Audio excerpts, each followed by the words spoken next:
how it feels. Everybody wanna see what it's like.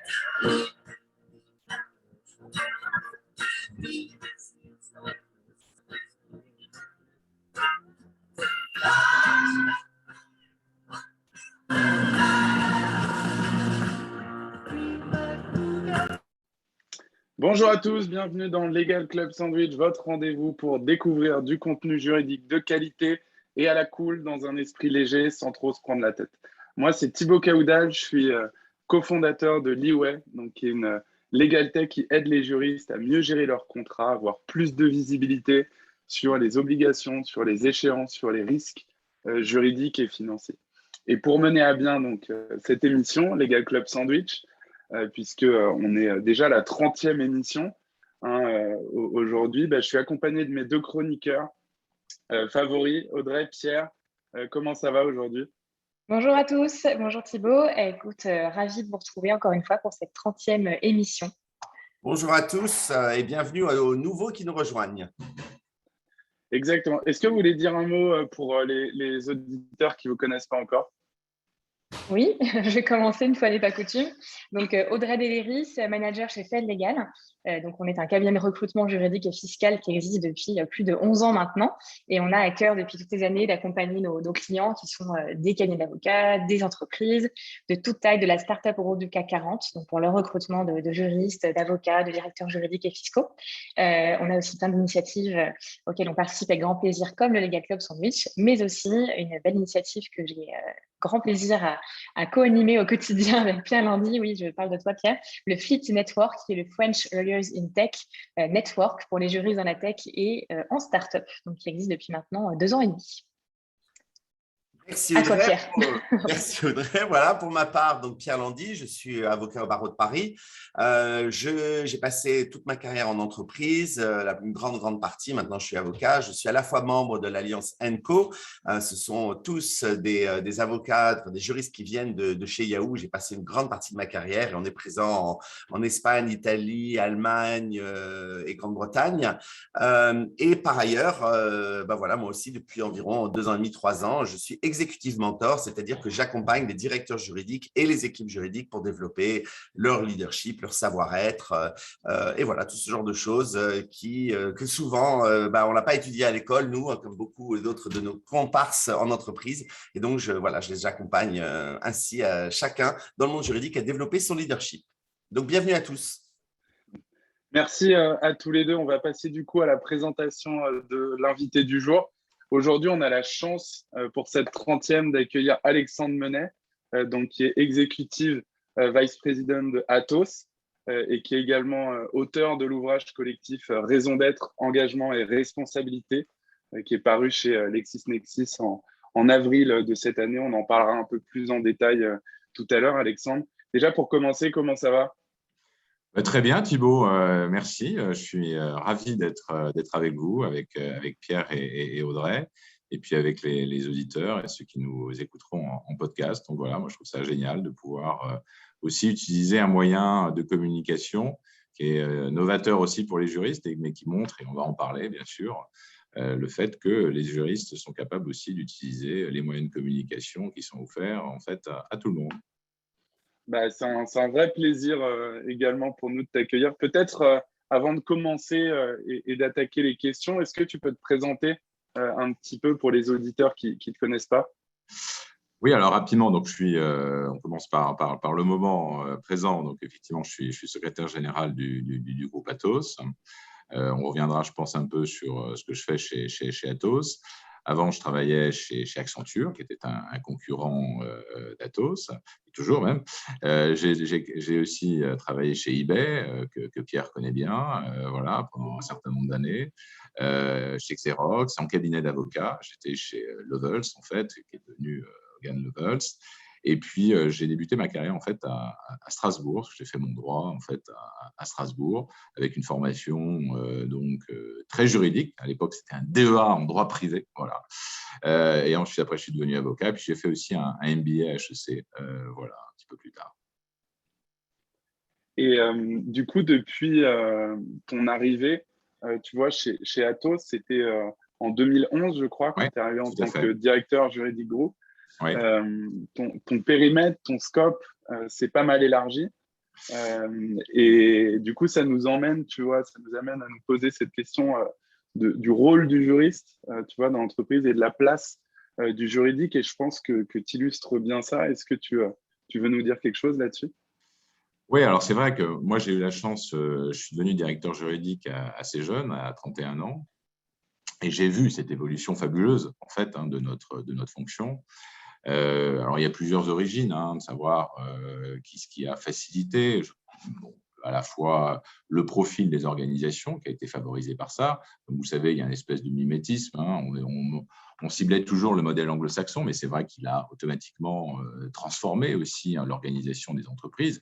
Le fait aussi que beaucoup d'entreprises anglo-saxonnes sont en Europe et opèrent en Europe, donc il y avait une espèce d'effet miroir. Ça, c'est certain. La qualité aussi, bien sûr, et on en reviendra tout à l'heure, bien sûr, des différentes personnes qui constituent les directions juridiques. Donc, on a vu cette évolution. On a vu ce développement donc, des directions juridiques en passant vraiment, c'est un peu l'image qu'on donnait du rédacteur contentieux au business partner, et désormais, en fait, plutôt celui qui gère sa business unit, voilà, et puis qui, en même temps, va avoir ce rôle donc de catalyseur un peu, je pense, qui est capable de faire une synthèse de l'entreprise et de protéger à la fois le dirigeant, parce que s'il protège le dirigeant, bien entendu, il protège l'entreprise. Donc, on a vu cette évolution. Et moi, au cas présent, me concernant, moi, j'ai eu la chance, en fait, c'est qu'en 2014, alors quand je suis entré chez Atos en 2011, j'avais un profil un peu atypique parce que j'étais avant tout, à l'époque, un directeur juridique opérationnel. Je n'avais pas fait de haut de bilan. Il y avait un peu une espèce de voie royale qui consistait au départ, il fallait faire un peu du M&A ou bien du droit boursier dans les grandes organisations du CAC 40 pour pouvoir un jour aspirer finalement à la direction juridique du groupe. Moi, j'avais un côté opérationnel. Alors, c'était plus simple parce que je connaissais le métier, je connaissais l'environnement. En revanche, rédiger un procès-verbal de conseil d'administration, je peux vous dire que je suis retourné en fait à l'école avec des corrections en rouge. Et qui plus est, je travaillais avec un grand patron qui s'appelait Thierry Breton. Et je me suis retrouvé au départ dans une situation un peu complexe, mais bon, où j'avais le pape de la gouvernance et qui m'expliquait en effet, mais bon, c'était quelque chose assez intéressant, c'est une parenthèse que je fais, où finalement, que j'utilise moi en permanence dans le recrutement, de voir en fait la capacité chez des gens à pouvoir se développer. C'était le pari en fait qu'avait fait un peu Thierry Breton. Et puis en 2014, on a fait beaucoup d'opérations. On a fait 3 opérations structurantes. On a fait une introduction en bourse, qui était l'introduction en bourse de Worldline. On a fait une OPA, qui était celle sur Bull, et on a fait l'acquisition de Xerox aux États-Unis. Et donc, en fait, vous voyez que par la nature des opérations, c'est des opérations qui sont très techniques, d'accord ? Et où le directeur juridique, parce que j'étais directeur juridique à l'époque, a la possibilité voilà, de montrer son talent, bien entendu de s'exposer, voilà, mais vous créez à ce moment-là un lien évident avec le dirigeant et avec le top management, tellement ces opérations sont critiques.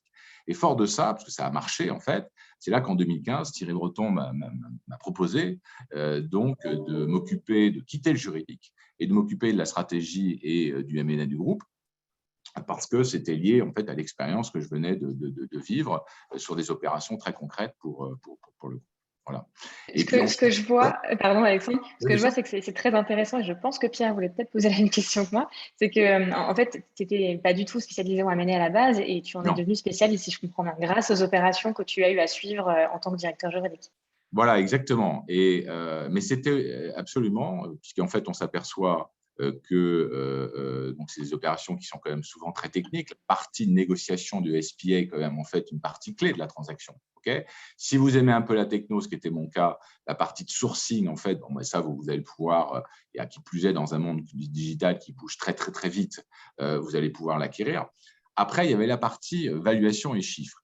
Et là, finalement, souvent, moi, j'avais des souvenirs, même quand j'étais lycéen ou même quand j'étais à la fac, on avait des modules de comptabilité. Il y avait une espèce d'appréhension par principe du juriste, me dire, mon Dieu, c'est les chiffres, je ne connais pas, je ne peux pas connaître. Par conséquent, moi, j'étais nul en maths. Et donc, en fait, je suis parti du principe que j'étais nul en maths. Et donc, par conséquent, je ne pouvais pas connaître les chiffres. Bon, et en fait, on arrive un petit peu à dédramatiser et démystifier surtout, puisque quand on fait du M&A, il y a quelques agrégats à connaître, voilà, pour définir en fait la valeur d'une entreprise. Et puis aussi, et c'est la mission d'un directeur juridique, on se repose sur des experts, la capacité en fait à faire fonctionner des experts qui vont être là pour vous donner et pour faire effectivement les bons calculs pour vous. Il faut les connaître, il faut être capable de pouvoir les faire. Je fais une parenthèse, ne jamais louper les leçons de comment on fait un tableur Excel, parce que c'est difficile de s'y remettre à 50 ans. Mais bon, bref, mais c'est comme ça que, en effet, j'ai pu développer mes capacités dans le M&A. Voilà. Et puis, en passé 2015, 2016, en fait, Thierry Breton me demande de reprendre en plus du M&A et de la stratégie, donc la partie juridique, compliance et contract management du groupe. Et en 2018, je suis nommé donc secrétaire général, où j'ai toujours ces responsabilités. Et puis, en plus, donc, je m'occupe de programmes transversaux en fait du groupe, et plus particulièrement celui de la raison d'être. Et alors justement, il y a un truc qui m'a fait tout à l'heure réagir. Tu as parlé, on ne dit plus trop business partner. Je suis entièrement d'accord avec toi. Je pense que ce n'est plus le bon mot maintenant pour parler du juriste. On est déjà à autre chose. Et je pense que Thierry Breton t'a fait confiance, justement, t'a donné ça parce qu'il avait confiance dans son juriste. Et moi, j'utilise, je ne sais pas ce que tu en penses, très souvent, au lieu de business partner, je dis ce qu'il faut vraiment être, c'est le trusted advisor, c'est-à-dire cette personne véritablement vis-à-vis du CEO qui a ce rôle particulier qu'aucun autre directeur juridique, aucun autre membre du COMEX finalement n'a, et qui a cette relation particulière de confiance. Qu'est-ce que tu en penses? Est-ce que tu es d'accord avec ça? Non, je suis tout à fait d'accord avec toi, Pierre. En fait, après, c'est aussi un cheminement qu'il faut arriver à faire dans sa tête, de comprendre que le pouvoir, il est plus dans l'influence que peut-être dans la décision. Et quand vous influencez la décision du dirigeant, après, il y a un chef, et c'est à lui de prendre la décision. Souvent, ce que j'observe, c'est qu'on peut se mettre dans une situation ou dans une posture où on pense devoir celui qui va prendre la décision. Alors oui, moi, je prends des centaines de décisions dans la journée. La plupart du temps, malheureusement, j'essaye d'en prendre il y a très, très peu de bonnes décisions, mais j'essaye de prendre un maximum de décisions dans la journée. Mais à la fin, il y a un chef. Il faut l'accepter. C'est la mission du dirigeant. Et en fait, on s'aperçoit, et moi, c'était ça le jeu dans lequel j'aime travailler, le partenariat, en fait, que j'aime créer avec donc un dirigeant, c'est d'être là pour le protéger, parce que derrière, si je ne le protège pas, je ne protège pas l'entreprise, et donc de lui apporter, en effet, non est une réponse. À un moment donné, en fait, non est une réponse. On n'est pas là pour aussi être simplement une chambre d'acceptation. Et donc, en fait, non est une réponse. On influence la décision du dirigeant. On n'est pas propriétaire de ses idées. Et ensuite, après, quand elle est relayée par le dirigeant, on a l'impression et on a le sentiment qu'on a bien fait son travail. Et moi, c'est comme ça, en fait, que j'aime fonctionner avec les dirigeants. Et justement, en termes de périmètre, alors là, c'est un exemple extrêmement précis et très concret, le fait que tu es passé sur un périmètre encore plus large et un petit peu différent de celui que tu avais eu auparavant. Pourquoi c'est important d'élargir le périmètre du juriste de manière globale, en fait, n'importe quel juriste dans l'entreprise? Pourquoi c'est important qu'il touche aussi à d'autres choses? Alors, je pense qu'il y a deux réponses. Ce n'est pas un acquis, ce n'est pas quelque chose, on ne va pas décréter par principe le juriste. Bon. En revanche, la clé aujourd'hui, c'est en effet d'avoir des collaborateurs dans les entreprises qui peuvent se développer.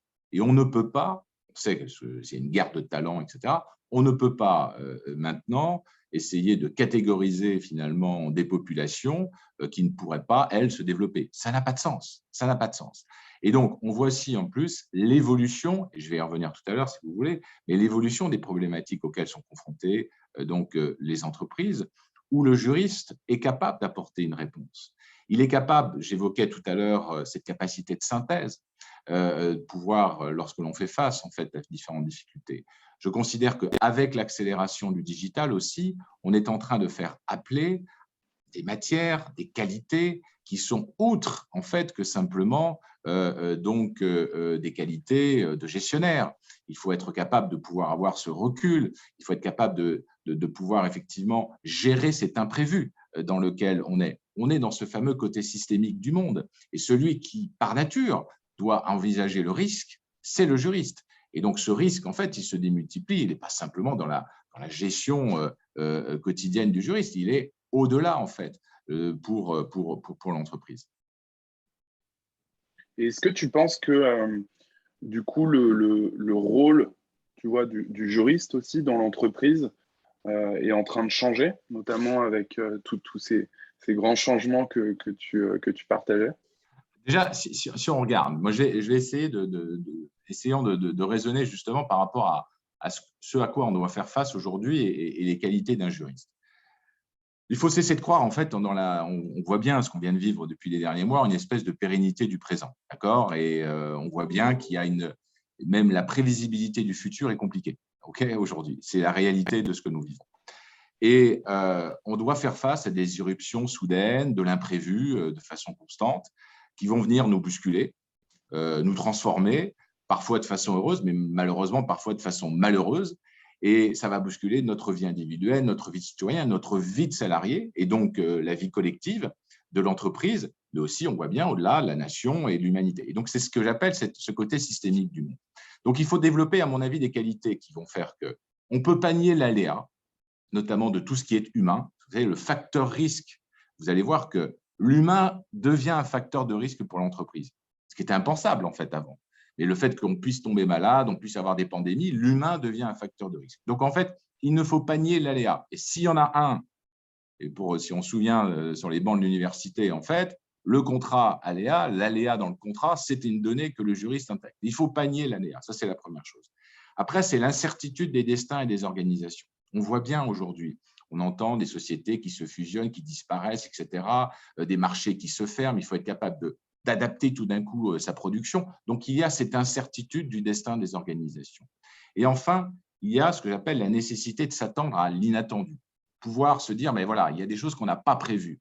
Et quand on réfléchit, quand on est en train de rédiger dans un contrat, on est bien justement en train de se dire, mais voilà, il faut qu'on arrive à identifier ce qui n'est pas forcément prévu. Donc, en fait, vous avez cette espèce pour moi, cette logique intellectuelle qui est en train qui doit se créer si on est dans les organisations et auxquelles on doit faire face. Alors, ça, c'est le constat. Maintenant, après, comment on fait? Et vous allez voir pourquoi je considère que c'est justement l'avenir, il est plus que merveilleux pour le juriste dans l'entreprise. Il faut réussir en préliminaire, en fait, à ce que j'appelle, il faut être capable de problématiser les choses. Il faut se dire, voilà, il faut avoir une capacité, en fait, à essayer de se dire, il faut problématiser les choses. C'est un peu, c'est pour ça que parfois je dis, on va avoir, et notamment avec la technologie, un peu à ce retour des humanités, où on va s'interroger beaucoup plus que dans des logiques binaires. On va avoir besoin d'anthropologues, de philosophes, etc., pour réfléchir notamment, par exemple, ce qu'on fait des nouvelles technologies. Et vous savez que la problématisation, elle engendre quelque chose qui est essentiel, elle engendre le doute, l'esprit critique. Et qui a l'esprit critique dans l'entreprise? Qui considère qu'effectivement le monde parfois n'est pas binaire, c'est le juriste. Ça, c'est le préliminaire qu'il faut avoir en tête. Ensuite, après, il faut pouvoir être capable, et ça je crois que c'est déterminant, de contextualiser la connaissance que nous avons. Il y a un phénomène en fait que l'on voit, c'est qu'on ne peut pas prendre les choses en dehors de leur contexte. Pour moi, on le voit bien, toute l'énergie, toutes les informations qu'on peut recevoir, etc., elles doivent être intégrées dans un contexte, ça peut être un contexte social, un contexte écologique. On ne peut pas considérer les choses isolément. Ce n'est plus possible, en fait. Il y a les éléments de contexte. Et qu'est-ce que fait le juriste? Quand il apprécie des faits, il intègre toujours les éléments de contexte. C'est déterminant. La deuxième impératif pour moi, en fait, c'est la complexité du monde. On a une tendance, malheureusement, avec aussi l'information qu'on peut nous donner, à nous faire comprendre que le monde est simple. Non, le monde, il est devenu ultra complexe. Ultra complexe. Il y a des côtés multidimensionnels et parfois complètement contradictoires et parfois complètement antagonistes. Vous voyez, des individus, des événements, des phénomènes, des règles même parfois. Et nous, par notre formation, on est construit justement à comprendre qu'il peut y avoir des contradictions. Le principe du contradictoire. Vous voyez? Et donc, en fait, il faut se battre contre cette capacité qu'on peut avoir parfois à nous expliquer qu'il n'y a pas de complexité dans le monde. Non, le monde est devenu ultra complexe. Et enfin, pour moi, le dernier point, c'est d'essayer de bien comprendre qu'il faut pouvoir distinguer ce qui est autonome ou original. Et et être capable de voir que tout est connecté et tout est relié. En fait, on s'aperçoit que la vie devient en fait à la fois, c'est des erreurs, mais c'est aussi la vérité. L'exemple caractéristique, c'est les fake news, c'est les réseaux sociaux. Il y a des erreurs, mais il y a aussi des vérités. Et en fait, la seule réponse qu'on peut trouver en ce moment à une erreur qui peut être mise sur un fake news ou sur un réseau social, c'est quasiment de réagir immédiatement, peut-être même par une erreur. Donc, comme on dit, et tout ça est accéléré, ce qu'on appelle en fait, et moi je trouve ça assez passionnant, cette connexion entre tous ces événements, c'est aussi l'aspect quantique des choses qui est en train de se développer, à la fois dans la vie quotidienne, mais à la fois, bien entendu, de manière technologique. Donc voilà, et si vous reprenez ces éléments-là, et c'est pour ça que c'est des phénomènes peut-être un peu macro que je suis en train d'évoquer, mais c'est les phénomènes auxquels sont confrontés en ce moment et que va être la société et donc, a fortiori, les entreprises.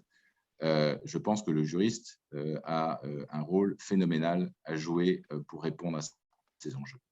Et justement, par rapport à ce rôle, quand on préparait l'émission, tu as employé une image très visuelle, justement, c'est celle de boussole du juriste dans l'entreprise. Donc, j'imagine que c'est justement ça que tu voulais nous dire, c'est que le juriste aujourd'hui est une boussole. Est-ce que tu peux peut-être continuer sur cette image-là et nous expliquer en quoi c'est important? Oui, absolument, parce que en fait, aujourd'hui, mais et encore, chacun à sa place, mais je pense qu'on a besoin, en effet, dans cette incertitude, de pouvoir avoir, certes, une vision, et ça, je pense que ça, c'est la mission du boss, du directeur général. Je donne une vision, mais j'ai aussi quelqu'un qui est derrière, qui est le juriste, le directeur juridique, qui est capable aussi de dire, voilà, il faut garder le cap sur certains sujets, d'accord ? Il ne faut pas, justement, par rapport à ce que j'évoquais tout à l'heure sur le côté systémique du monde, le fait qu'on est dans une imprévision en fait constante, il faut pouvoir garder le cap. Il faut pouvoir, en effet, et je parle souvent j'évoquais avec toi autour de la raison d'être. La raison d'être, en fait, c'est quoi justement? C'est ce qui permet une cohérence, qui permet d'apporter une certaine cohérence dans l'entreprise. On s'aperçoit en fait que les organisations ont plusieurs messages qui sont contradictoires l'un envers l'autre. On a à la fois une marque employeur, on a une stratégie court terme, on a des objectifs financiers, on a des objectifs extra-financiers, et tout ça parfois est en contradiction. L'intérêt de la raison d'être, c'est qu'elle permet justement d'avoir cette cohérence. Elle permet d'apporter une espèce de convergence aussi entre ces éléments-là. Et c'est là où, en fait, celui qui peut être le gardien de cette boussole pour que tous ces éléments-là, à travers, bien sûr, aussi la raison d'être, convergent entre eux, eh bien, ça peut être le juriste.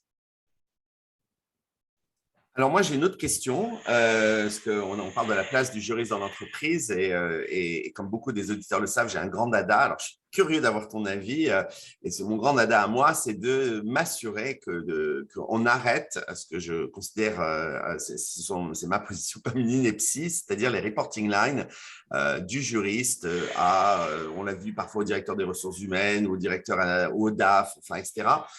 Et surtout la non-présence du juriste au comité, au COMEX, à l'EXCOM, au comité de direction, comment on veut l'appeler, peu importe. Et toi, tu parlais tout à l'heure de cette notion d'influence et de pouvoir réagir et d'être un véritable accélérateur pour le business. C'est quoi ta position sur ces deux questions, sur le lien hiérarchique et la position au comité de direction? Alors, moi, quand j'ai rejoint Atos, dans les entretiens avec Thierry Breton, il m'avait fait comprendre que jamais son directeur juridique serait au comité exécutif. Et donc, je suis rentré chez Atos, je n'étais pas au comité exécutif et je reportais au secrétaire général. Et 2 ans après, je suis rentré au comité exécutif. Et je crois que, de façon générale, je crois que ce qui est important avant tout quand on doit rejoindre un comité exécutif, c'est d'être capable de se mettre dans une posture de dirigeant. Et tout le monde ne peut pas le faire. D'accord ? Il faut être lucide, il faut être conscient qu'il y a eu des essais, parfois c'est des désastres, et pouvoir passer du management un peu de terre au management de ciel, c'est ça, où il faut ressortir un peu de son expertise. Il faut être capable de dire demain à un directeur marketing, écoute, ton plan, je ne le comprends pas, ou l'idée, ce n'est pas d'être un spécialiste de marketing, mais d'être capable de le challenger, etc., ce genre de choses, c'est de se mettre dans une posture de dirigeant. Ce que recherche, en fait, à mon avis, le CEO lorsqu'il met son directeur juridique, c'est qu'il soit capable de se mettre dans cette posture de dirigeant. Alors, Pierre, tu as vu l'évolution des profils. Désormais, maintenant aussi, ce qui est important, c'est qu'à la fois à l'université, mais bien entendu dans les écoles, on forme les directeurs juridiques au management. Et donc, normalement, à pouvoir… Parce que le management, il faut arrêter de penser que c'est quelque chose qui ne se travaille pas. D'accord ? Si on veut être manager, eh bien, il faut le travailler.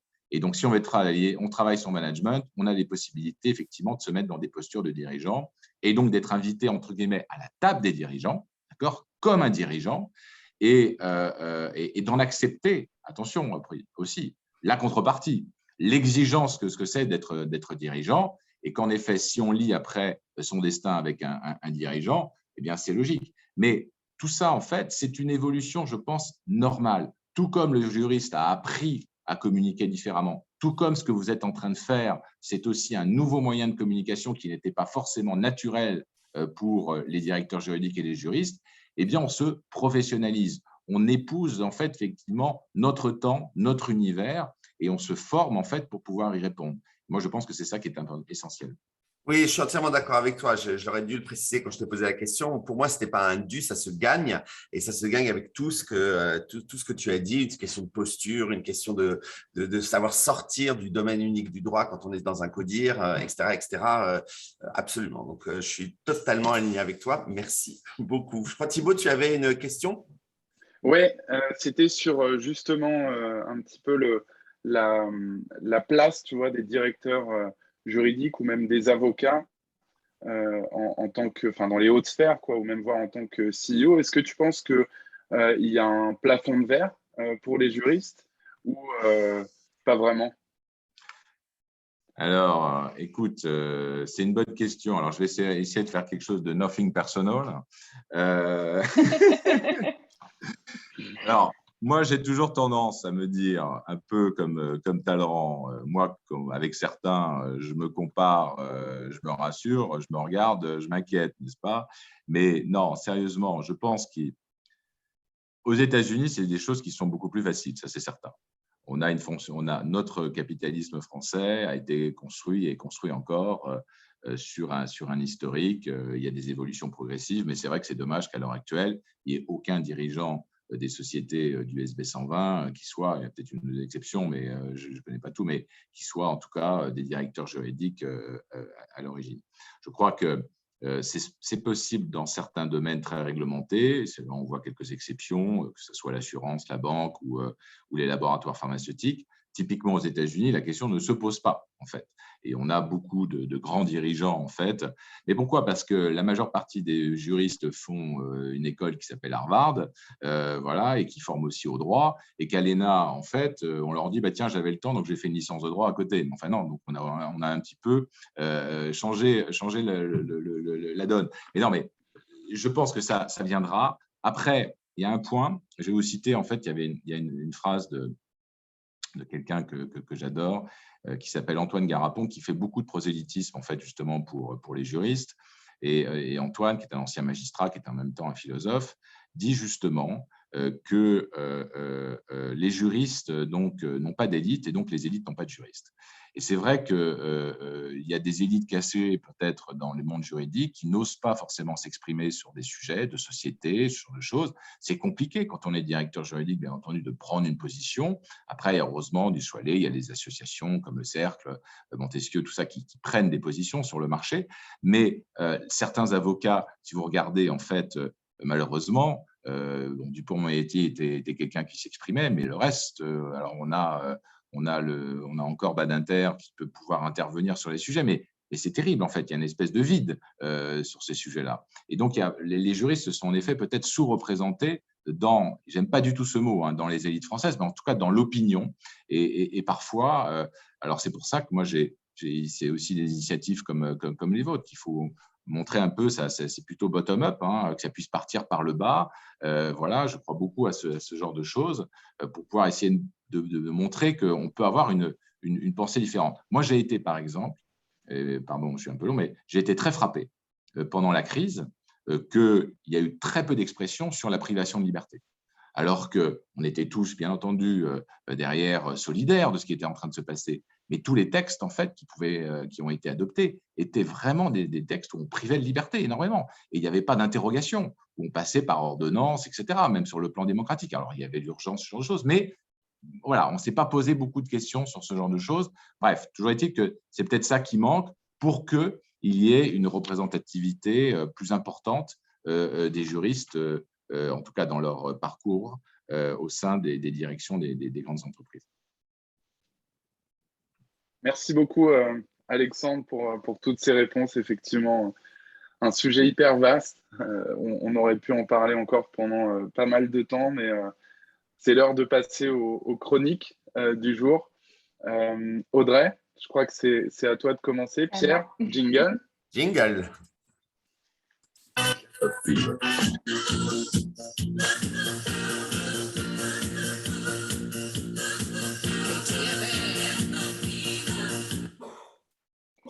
Merci Pierre. Alors aujourd'hui, je vais vous parler du profil de directeur juridique. On me pose souvent la question, en tant que recruteuse, de savoir qu'est-ce qu'un bon directeur juridique. Alors à mon sens, il n'y a pas un bon directeur juridique, mais des bons directeurs juridiques qui dépendent évidemment de l'entreprise, de ses enjeux, de son niveau de maturité, de l'équipe ou non qu'il y a ou aura à manager. Et selon les recrutements qu'on me confie, les exigences varient. Donc, pour un même titre, les clients peuvent demander des profils extrêmement différents, des compétences extrêmement différentes aussi et des soft skills extrêmement différentes également. Et selon le besoin, ce qui est mis en avant, c'est le fait de rechercher à chaque fois des profils avec des exigences un petit peu particulières. Donc, je vais vous faire une liste, pas une liste à la Prévert, et quelques exemples du coup durant ces années de chasseuse de tête. Donc, parfois, on m'a demandé un directeur juridique qui est un très bon manager et parfois un très bon opérationnel. Et puis souvent, un opérationnel et un manager. Quelqu'un qui est leader, très souvent, c'est mieux quand on est directeur juridique. Aussi un profil qui peut venir d'un secteur d'activité identique à celui de l'entreprise pour apporter aussi une expertise spécifique. On m'a aussi demandé quelqu'un qui va tout mettre en place, les modèles de contrat, des process, des outils, avoir vraiment une vision juridique pour l'entreprise. Ça peut être aussi quelqu'un qui a un profil qui va être en charge de la digitalisation de la direction juridique. Et dans ce cas-là, on ne va pas forcément employer le même directeur juridique. Ça peut être aussi un directeur juridique très spécialisé sur une matière. Et ça, on en parle un petit peu avec Alexandre. Droit boursier, droit de la distribution, M&A. Et encore, du coup, comme on l'a vu, c'est aussi possible de pouvoir évoluer et encore heureux sur cet aspect. Ça peut être aussi un directeur juridique qui va avoir en charge de développer toute la partie internationale de l'entreprise d'un point de vue juridique. Ça peut être aussi quelqu'un qui a un profil plus expérimenté, j'ai eu le cas, pour pouvoir rattraper le retard en fait, de l'entreprise, qui à l'époque, c'est un bon exemple, n'avait pas du tout géré le juridique, donc il fallait quelqu'un de beaucoup plus dimensionné pour rattraper le retard, accompagner le présent et prévoir le futur. Ça peut être aussi une volonté de recruter un avocat avec une expertise extrêmement pointue sur le droit de la concurrence ou du M&A. Ça peut être aussi quelqu'un qui a déjà managé des très très grosses équipes. C'est quand même pas la même chose aussi que de recruter un directeur juridique qui est directeur juridique unique. Ça peut être aussi quelqu'un qui a connu des restructurations, des contextes très difficiles. Je pourrais en fait continuer toute la journée, il y aurait 10 milliards d'exemples, mais on n'a pas justement toute la journée. Ce qu'il faut savoir, c'est que tout est possible, tout n'est pas réalisable en revanche. Donc attention aux moutons à 5 pattes qui parfois n'existent tout simplement pas sur le marché. Donc attention au potentiel qu'il faut avoir en tête. Voilà, donc il n'y a pas de profil idéal de directeur juridique. Il y a des profils de directeur juridique, il y en a des dizaines, tous différents comme j'ai pu l'évoquer. En fait, il faut que vous compreniez, vous, quel directeur juridique vous êtes ou celui ou celle que vous souhaitez devenir. Et toutes les sociétés n'ont pas besoin du même profil, pas non plus au même moment. Donc, on retrouve néanmoins des qualités requises et communes à tout type de structure. Être un bon juriste, c'est quand même mieux quand on veut être directeur juridique. C'est toujours bien de le rappeler. Être aussi le fameux business partner dont on parle sans cesse, voire même, comme on l'évoquait tout à l'heure, le trusted advisor, si cher à Pierre Landy. Savoir aussi incarner la fonction juridique, gérer le risque juridique, mais aussi même manager le risque juridique, accompagner les équipes business et la direction dans ses choix stratégiques, mais aussi encadrer un réseau d'avocats, que ce soit en France ou à l'étranger. Donc, c'est encore une fois une question de bon match entre le projet d'une société, des compétences techniques à un moment donné et encore et toujours un savoir-être particulier. Donc, à vous de trouver quel profil de directeur juridique vous souhaitez incarner. À toi, Pierre. Merci beaucoup, Audrey. Et en ce qui me concerne, mon propre jingle, je me le lance.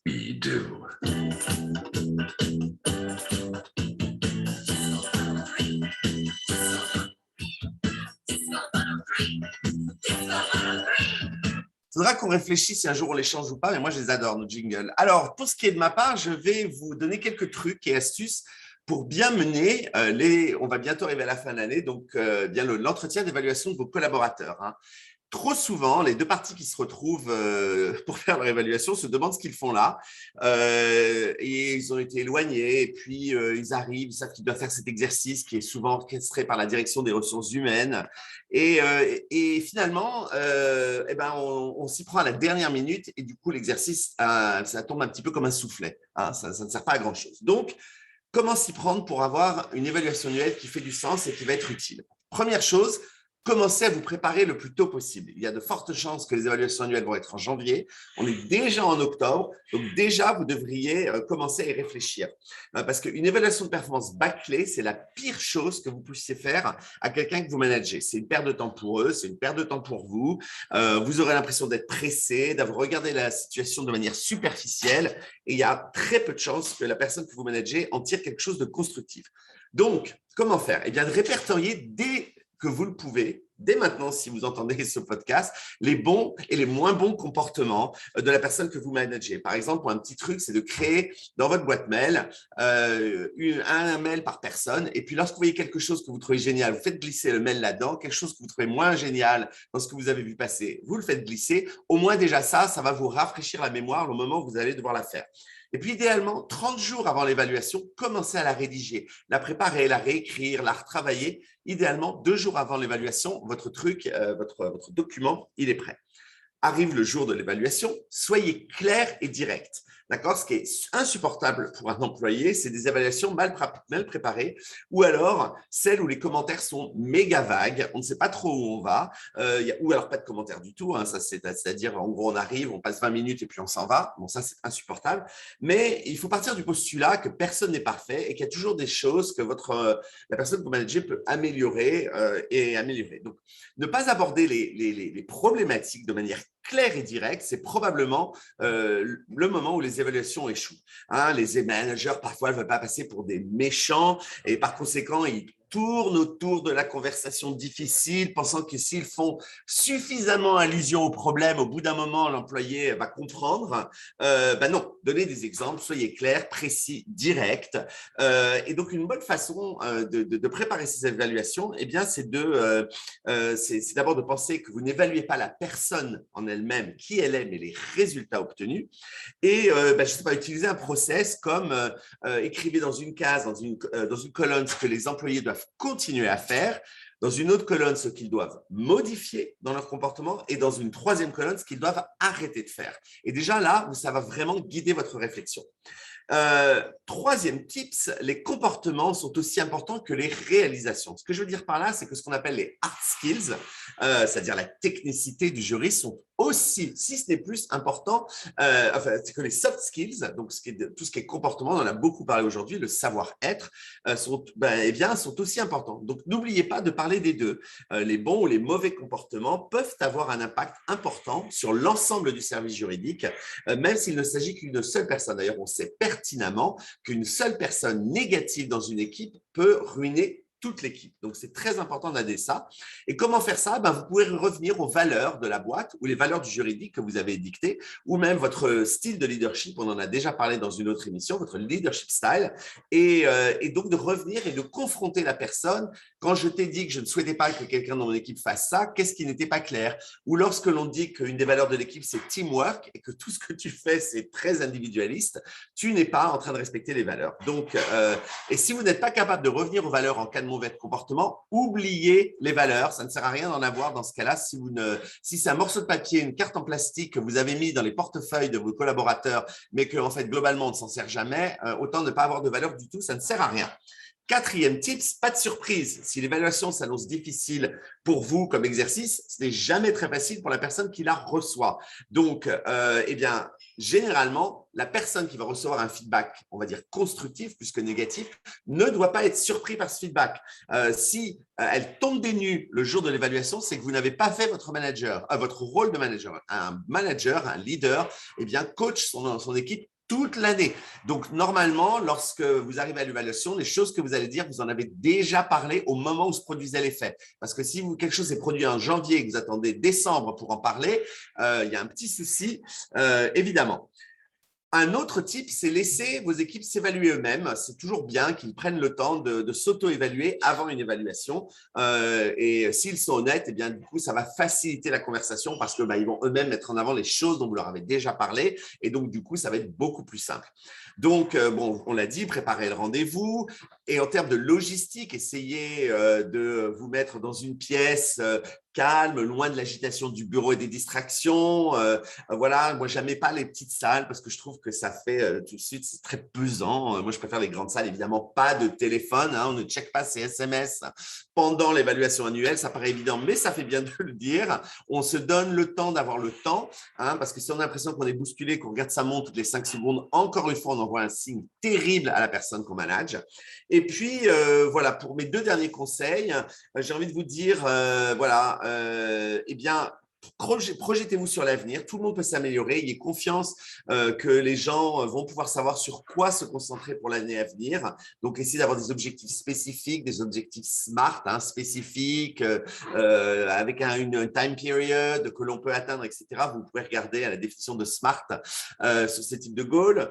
Voilà. Et puis, enfin, très important, arrêtez de parler, c'est-à-dire arrêtez de faire ce que je viens de faire pendant à peu près 5 minutes, c'est-à-dire écouter les autres. La capacité à écouter, c'est probablement la compétence la plus sous-estimée des managers. Donc, en tant que manager, sachez prendre le temps de les écouter, de leur demander, on peut le faire avec des questions toutes simples, de quoi êtes-vous le plus fier cette année, ou pensez-vous avoir fait le plus de progrès, qu'avez-vous envie d'accomplir. Voilà, l'évaluation annuelle, ça ne doit pas être le messie qui parle à la personne qui manage, ça doit être une conversation, un échange, voilà, une leçon, vraiment une conversation, voilà. Et donc, en respectant ces quelques trucs et astuces, eh bien, vous devriez vous rendre l'exercice plus facile et attrayant et surtout particulièrement utile pour les juristes que vous managez. Voilà. Merci à tous les deux pour ces super chroniques. On va terminer avec 2 questions du coup des auditeurs. La première, c'est une question de François. Salut François, qui nous demande, Alexandre, tu as pu jeter un coup d'œil, si on n'a pas un problème d'appellation sur la fonction, notamment par rapport aux anglo-saxons. C'est un peu le terme, tu vois, directeur juridique, secrétaire général versus general counsel. Qui voilà, englobe peut-être plus de choses. Qu'est-ce que tu en penses, toi? Non, je pense que la question de François est pertinente. Après, je pense qu'il ne faut pas échapper effectivement à essayer d'avoir un nom, en tout cas un titre de poste qui soit reconnu ici ou là, en tout cas dans sa traduction.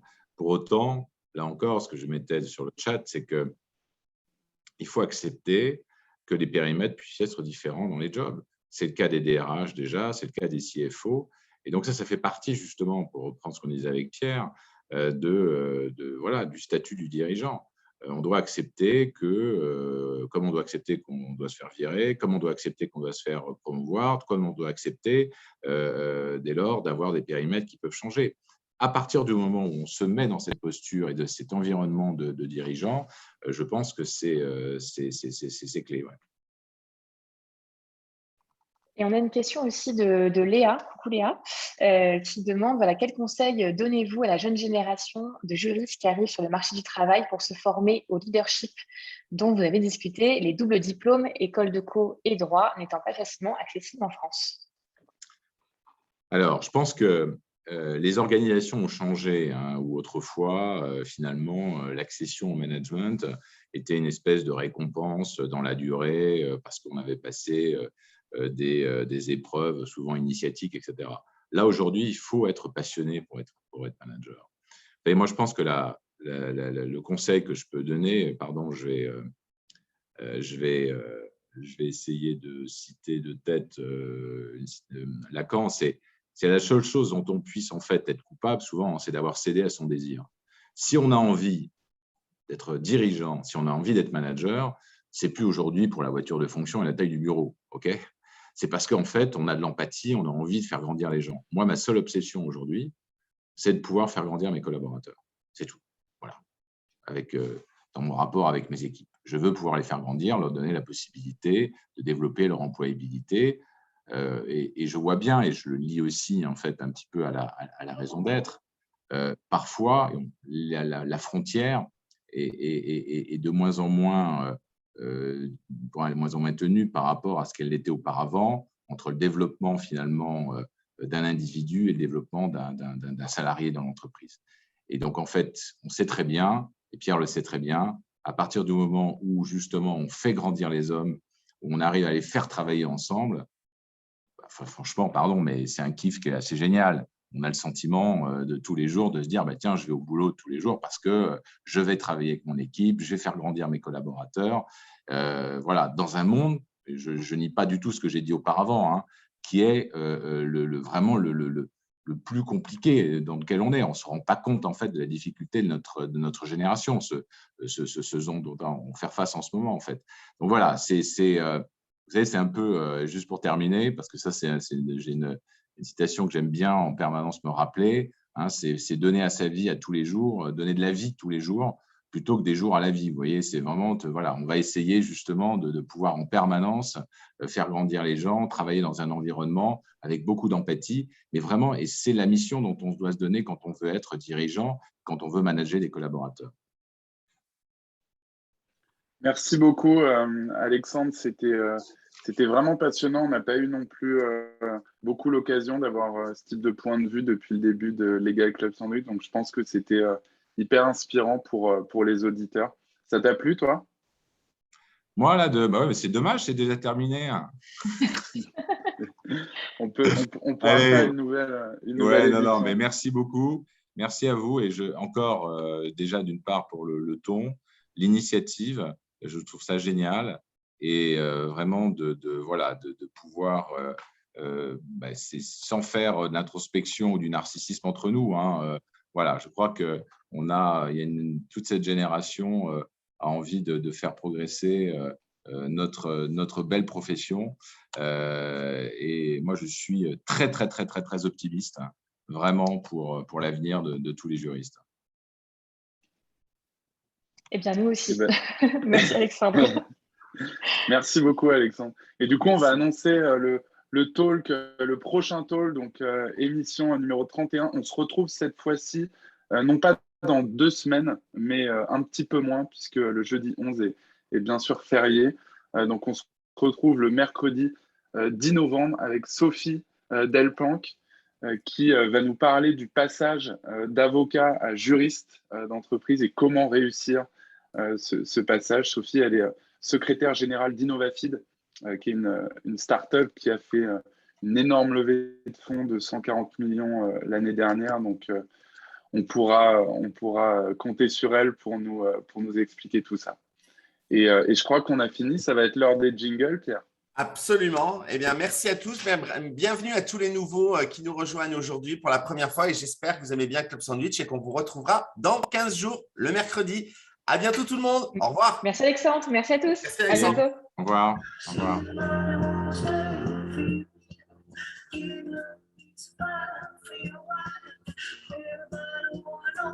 How it feels, everybody wanna see what it's like.